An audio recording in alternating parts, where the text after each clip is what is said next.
So standing in the car, you said maybe you just start, maybe introduce yourself as Okay, naturally as you want to. I'll give you a little bit of my background, and then I don't even think you know it. No. I was born in an old farm in Hart Chain, Mississippi, which is a real place, and it's just about 5 miles north of Macomb, Mississippi, or maybe 10 miles. And it was formed along the Bogue-Chitty River. Early settlers, they farmed the bottom land and lived on the hills up above. And my great-grandfather had a real working farm. And by the time I came along, it was sort of, half-ass of a farm because the industrial world had come into being. My uncle worked for the telephone company, and my grandfather worked for the railroad. And they came home and fiddled around on the farm. But all the things were there: this blacksmith shop, the buggy house, the cow barn, the horse barn, and everything was run just like it had been run like 1870 or something. Had a water well and How big of a place? 160 acres. And I still own a little piece of it because they split it up over time. And they had a railroad that passed along the lower part of it along the river. But it fascinated me about it that they went to Natchez, Mississippi, which is 60 miles away, once a year. And a wagon group would get together and take their cotton and their smoked ham and everything and trade it to buy a barrel of flour and bolts of cloth and, the things that would last the whole year. And the trip took 2 weeks, 60 miles to go and back in 2 weeks. Wow. And today when I drive across there in an hour, Right. it seems ridiculous that 100 years of progress of what it's done there. But even then, when I was a little kid, the roads were all gravel and they were not numbered. And I can remember going with my uncle someplace and have to stop and ask directions about how to, you go down to that corner and turn, and then you go here, and then there's a big bull. It's always out there by a fence. You take that. How did your family get the land? Was it a land grant? Or? No, he bought it. And we're kind of vague about how he got it. I think they paid $1 an acre for it or something like that. And my granddad bought a lot of land for $1 an acre. He made $1 a day on the railroad and bought land for $1. And so we got a little oil on it now, and I get a little oil income from it. Right, right. It was a typical house that they had a shingle roof, wasn't painted, a fireplace at each end, and then they had 2 houses really. The dining room and the kitchen was one house, and there was a walkway in between. Another fireplace in the kitchen. They swung stuff out over the fire. And then when I came along, they put an iron stove and hooked it into the fireplace and kept hot water behind the stove in a tank and dipped it out in the morning. And as a kid, they put you in front of the fire, and that's where you bathed. And, there was no spinning wheel still sitting in one of the rooms by the fireplace. So, Is that right? yeah. It's all gone now, and it's hard to realize that I was in the end of an era. Right. And I was thinking the other day that he taught me how to plow when I was about 12 years old, behind an old mule. And 15 years later, I was plowing fast, twice the speed of sound. Just like that. I joined the Marine Air Group 11 at a later date, and they were the original group on Guadalcanal. Well, I joined them at Petaloo, and they invaded Petaloo in 44, I guess it was. And that was one of the real bloody battles of the war, but I wasn't. I was a airplane mechanic, so I didn't really get shot at. But when they secured the airport, they put us ashore, and we took care of the airplanes that were flying. And all the guys were coming home and going to school and getting jobs, and it was different because they had the GI Bill, which a lot of guys got education, good education. I used my GI Bill and learned to fly. that was the ruin of me, I guess. That's all I ever wanted to do after that. Right. And so got married, and a girl I'd met when I was still in the Marines, and then I couldn't go to pilot training because at that time we wouldn't take into pilot training if you were married. So, but they would if you're an officer. So that's why I applied to OCS. And then when I graduated from OCS, then I applied for pilot training and was accepted in pilot training. And that's 22 years old. Right. Well, pilot training was a snap because I already knew how to fly, so it was easy. It went on from then on. So when I graduated from pilot training, they made me an instructor, and then I wound up, because I was instructing at Randolph cadets, they pulled a bunch of us out and sent us down to Florida to teach instruments. So they wanted to start an all-weather school, so they put me through the instructor school in jet aircraft, so I could teach in jet aircraft. And then I became an instructor in the instructor school. This in the 50s. 50s. Yeah.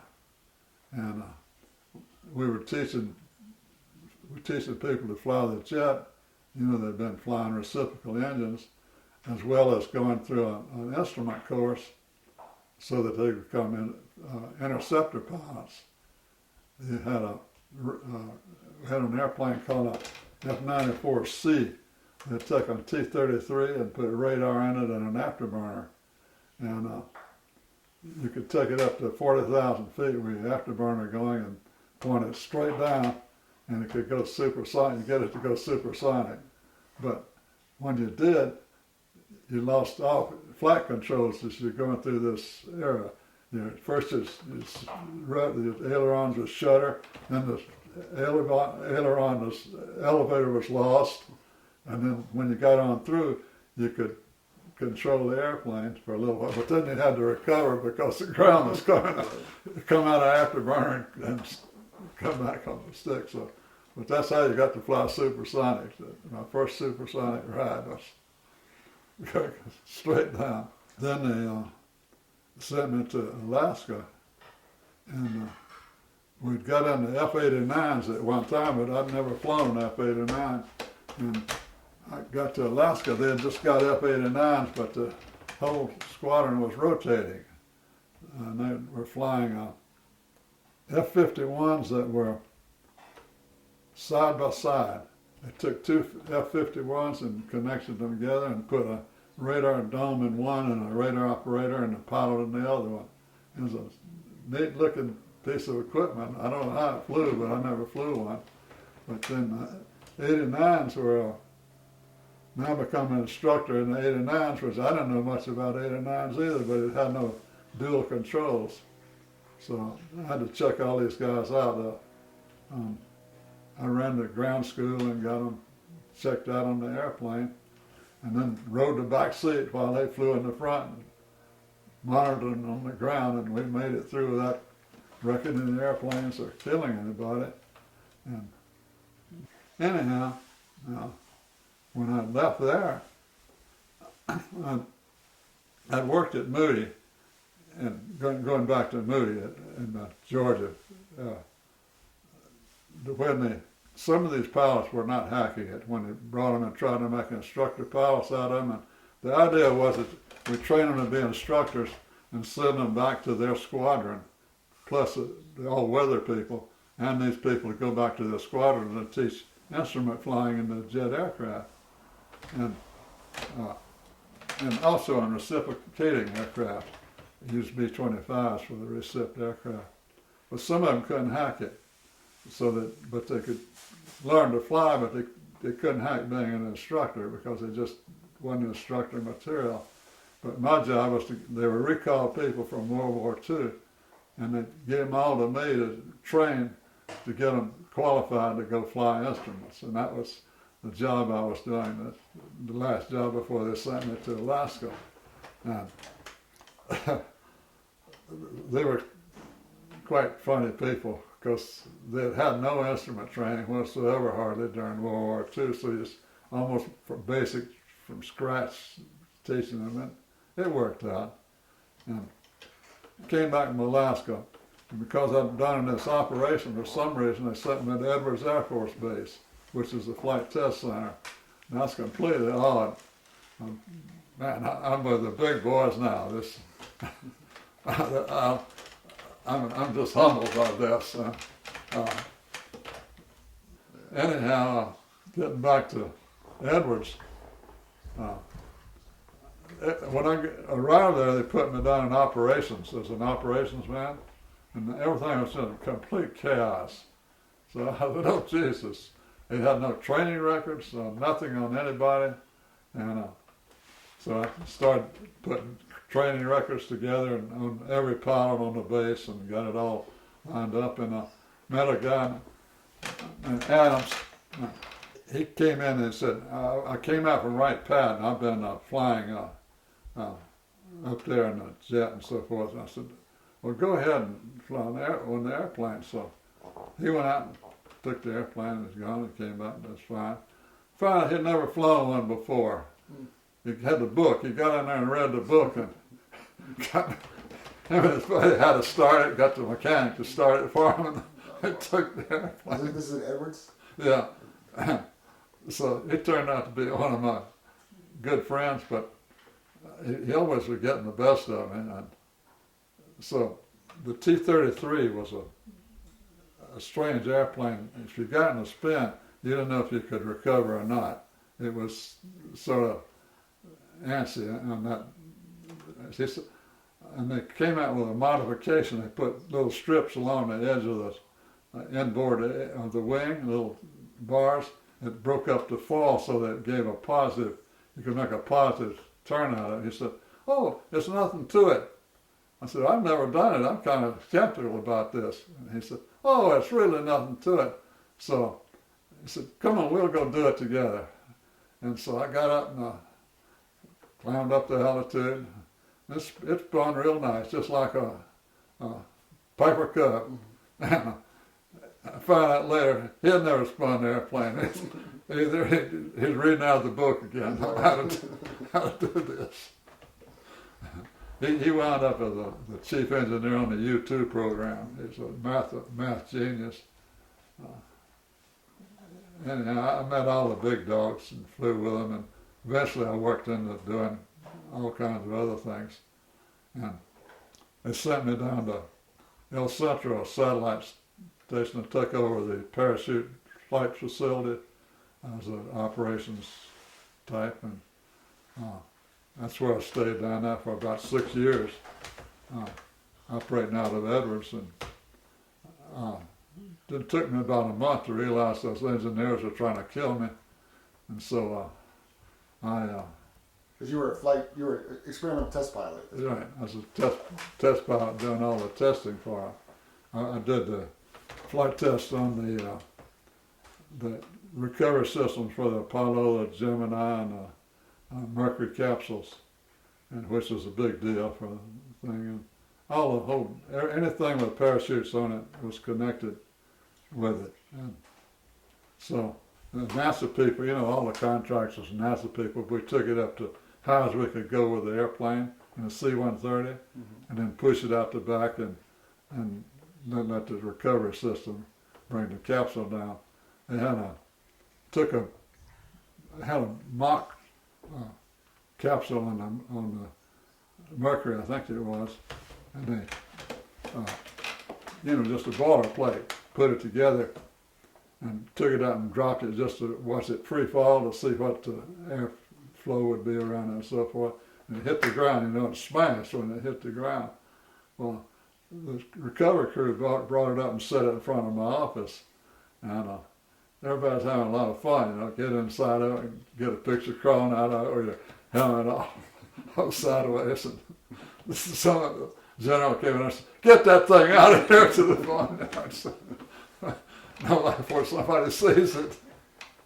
And it was like that all the time. It was never always extreme at one end. Go as high as you could, and we took a Army jump team up at 41,000 feet, and they all jumped out of the airplane and took pictures of them coming down.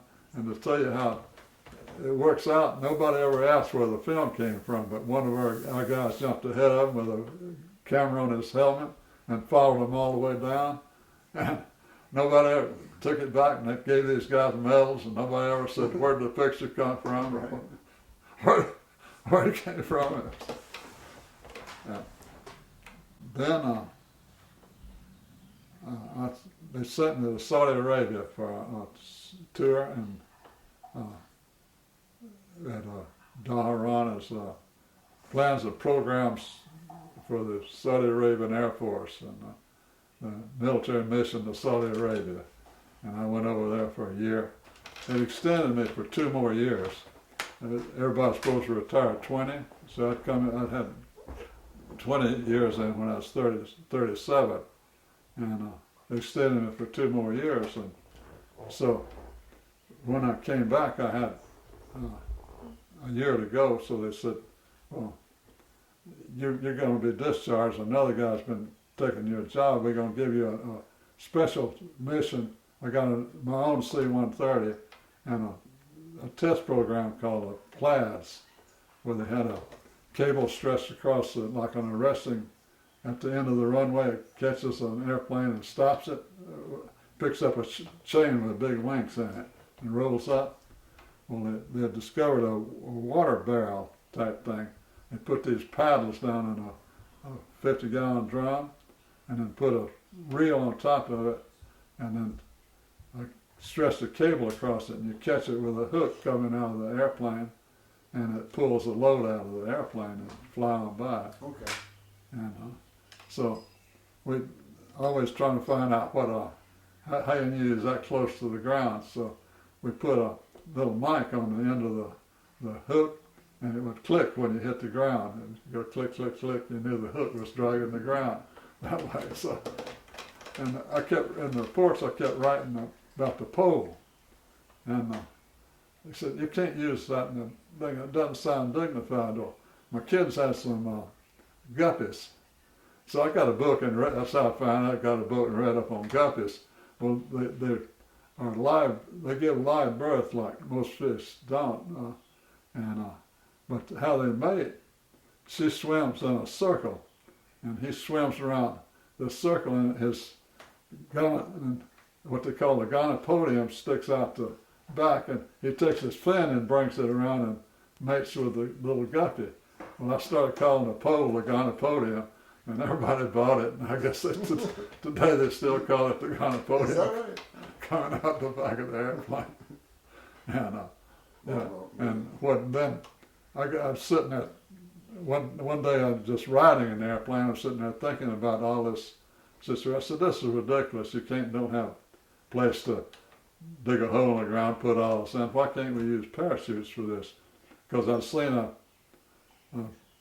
B-52 flying around the Edwards, and it put out a small chute behind him because he wanted to keep his engines up. They were running around shooting landings. They wanted to keep the engines running at a higher speed so that put more drag on the airplane. So I said, why can't I use that for the, and that got me started thinking about running a LAPE system, and then to extract a load from the airplane, you have a hook on the back of the airplane that has an extraction chute attached to it. The pilot releases this, and it goes out and deploys, and then pulls a load from the airplane. Well, sounds like it was your idea. Yeah, to go with this, and everybody got all excited about the idea of doing it close to the ground. You put the parachute out, and you like a drogue chute, and then when you get to the exact spot where you wanted the load to go, you release the drogue chute, so it pulled the other chutes out, the extraction chutes out, and then they to pull the load out. So it worked out real fine. That's great. I was partly involved in it called the Brooks and Perkins rail system that you can set in what you want extraction force you on the load, and then when the chute builds up to that, then it goes out of the airplane just like that. And I'm going to digress here just a second. They want to drop 40,000 pounds out of the airplane. Well, we had never dropped 40,000 pounds from anything near that. So we had some big loads we fixed up to 40,000, and we didn't know what to do, so we dropped it. And luckily, we made it through the drop all right, but the airplane pitched up pretty bad when we did. I said, man, we got to do this something different. Let's put a 40,000 pound extraction force on it. So we figured out how to get a chute to pull 40,000, work like a charm, and the airplane just go like that, and it was out of there. So you went to Saudi and then you came back to Edwards. It came back to Edwards, and they put me on this special program. And then while I was in Saudi, they said they'd take me off of the lieutenant colonel list because I had a date of separation coming up. And then I got back, they said, you want to be extended? And I said, no, I don't think so. And it was the best decision I ever made, I think, because I was now 39 years old. I still got a whole world ahead of me.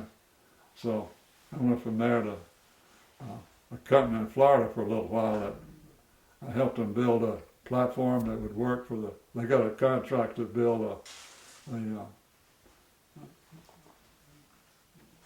to finish producing the LAPS, they called it, low altitude parachute extraction system. And one of the things was get a platform that would work. I got a wild hair about when I was in Saudi. I met all these guys that flew for Saudi Arabian Airlines. Mm-hmm. They said, why don't you come on over here and fly with us? We have a lot of fun and make a lot of money. So I applied for the TWA, and they said if you have a DC-3 type rating, we'll hire you. And I didn't have my military experience didn't count. I was flying a lot of DC-3 at the time, so I went to a place in Fort Worth, American Flyers, and got a type rating in the DC-3. Now I had to go pass the exam for air transport pilot rating. That turned out to be a nightmare, but I did all that. They put me in a DC-3. We had to start in a DC-3. And I was flying down to a place called Nezharan. It was on the border between Saudi Arabia and Yemen. And it hadn't rained down there in 7 years. And dust was about that deep on the little dirt strip we landed on. And camels loved it for some reason. And it was in a little box canyon. And you'd go in there and start to land, and a damn camel would stand up and look at you. Son of a bitches. And away we'd go. And we'd get on there, chase the camel off the runway, and then they would come in and land, and it'd make a dust cloud when we took off. Well, then the war started, and the Yemenis were, I'd come in and pick them up in Nezharan and fly them around to Jazan, which is on the coast. And they're all bandoliers of ammunition and guns and all that kind of stuff. Little guys, and stuck them in the DC-3 and around we'd go. And they shot a hole in the floor when I make them unload the gun. I said, forget it, we're not going to unload guns anymore. We had an old DC-3, I might mention, that at the Cairo conference, Roosevelt had given this DC-3 to the king because he found out he didn't have an airplane. He also got a Turkish pilot to fly the DC-3. Anyhow, going back to that DC-3, it was still on the line and being flown daily. It was all beat up, DC-3, but it still flew from the time when Roosevelt had given it to him.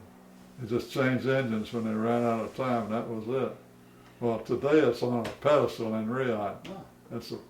I got a picture of it sitting up on a pedestal. You flew that plane. Yeah, I flew that airplane a lot. That's great. I got us a job building containers for missiles. And set it up, and it did real good, but it was an electronic company, and my division was the aerospace division. Well, they didn't have any work in the electronic section, so they charged everything against my program, and they fired me because the program lost money. Right. One of the engineers said, "Don't worry about that." He said he'd quit and gone down to Antilles airboats in the Caribbean. He said if you had a seaplane rating, they'd hire you tomorrow. I said, "How'd I get one?" So he told me. I went up to New York, and a guy named Lambros seaplanes had a little widgeon flying out of the river in New Jersey. It was overcast, right? Just 300 feet. So we flew up the Hudson River and under all the bridges, and I'd duck when it flew under these bridges and land every few miles. And so the main thing is be sure the gear's up. Be sure the gear's up. It kept emphasizing that over and over again.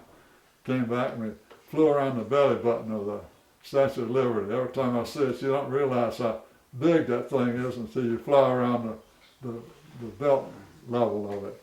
And came home on vacation. He gave us 30-day leave every year. And it stopped service. Southern was serving Natchez. My mother lived in Natchez. And so this guy, Andy, said, "We need to start a little airline in here to replace service. Would you run?" I said, "No, I don't think so." But he kept calling me, "Come on back, come on back, come on back." So finally I said, "Okay." So I came up and started an airline up there called South Central Air Transport.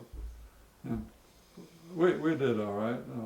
Southern gave us a lot of help, but I learned how to start an airline from scratch and run it all the way. Do you ever think about how do you get tickets made? You know, all those things like that. How do you advertise? What do you do with getting the schedule of the world and so forth? So, anyways, I don't know. You want to take a break?